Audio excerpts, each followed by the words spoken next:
श्री स्वामी समर्थ. नमस्कार स्वामी भक्तांनो. आज मी तुम्हाला काल्पनिक गोष्ट नाही तर माझ्या मित्रासारख्या असलेल्या अमोलचा आयुष्यात घडलेला एक खरा अनुभव सांगणार आहे. अमोल, वय 35, राहणार मुंबई विक्रोळी. एका छोट्या कंपनीत काम. घरात आईवडील, पत्नी आणि 6 वर्षांचा लहान मुलगा. अमोलच्या विक्रोळीच्या छोट्याशा घरात फार पैसे नव्हते, पण समाधान नक्की होतं. पण एका दिवसात सगळं बदललं. ज्या कंपनीत अमोल काम करत होता ती अचानक बंद पडली. नोकरी गेली. पहिले काही दिवस वाटलं विक्रोळी कांजूरमध्ये दुसरीकडे मिळेल. पण दिवसांचे आठवडे झाले. जवळचे पैसे संपले. घरभाडं थकलं. बँकेचे हप्ते. फोन वाजला की उचलायची हिंमत होत नव्हती. विक्रोळी स्टेशनवरून रिकाम्या हाताने घरी येणं खूप कठीण होतं. एका रात्री त्याचा 6 वर्षांचा मुलगा आला आणि निरागसपणे म्हणाला, "बाबा, आपण पुन्हा विक्रोळीच्या गार्डनमध्ये फिरायला कधी जाणार?" अमोलच्या डोळ्यात पाणी आलं. त्याच्याकडे उत्तर नव्हतं. दुसऱ्या दिवशी सकाळ तो विक्रोळीजवळच्या स्वामी समर्थ मंदिरात गेला.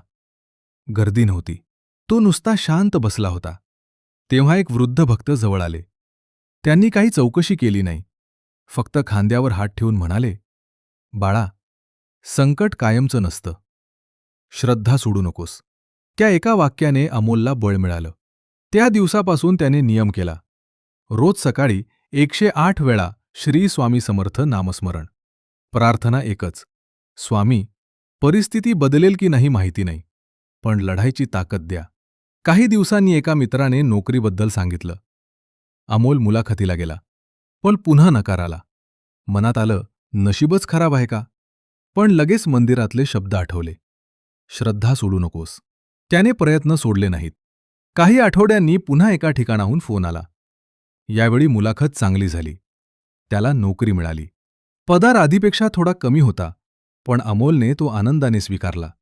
कारण त्याला कळलं होतं, मोठा चमत्कार एका क्षणात होत नाही. कधीकधी पुन्हा उभं राहण्याची हिंमत मिळणं हाच खरा चमत्कार असतो. आज अमोल रोज विक्रोळीच्या घरून कामावर जाण्यापूर्वी स्वामींच्या फोटोला नमस्कार करतो. अडचणी अजूनही आहेत, पण तो घाबरत नाही. स्वामी भक्तांनो, आपल्याही आयुष्यात संकटं येतात, पण ती कायमची नसतात. विश्वास, प्रयत्न आणि संयम सोडू नका. स्वामींवरील श्रद्धा म्हणजे फक्त चमत्काराची वाट पाहणं नाही, तर प्रत्येक परिस्थितीत धैर्याने उभं राहण्याची ताकद मिळवणं आहे. श्री स्वामी समर्थ. स्वामी भक्तांनो, जर तुमच्याही आयुष्यात अशीच स्वामी कृपेची अनुभूती असेल, तर खाली डिस्क्रिप्शनमध्ये दिलेल्या फॉर्मवर तुमचा अनुभव नक्की लिहा. तुमच्या परवानगीने तुमचा अनुभव आम्ही आमच्या चॅनलवर शेअर करू. तुमचा एक अनुभव एखाद्याच्या आयुष्यात श्रद्धेचा दिवा पेटवू शकतो. अनंत कोटी ब्रह्मांड नायक, राजाधिराज, योगीराज परब्रह्म, श्री सच्चिदानंद सद्गुरू स्वामी समर्थ महाराज की जय.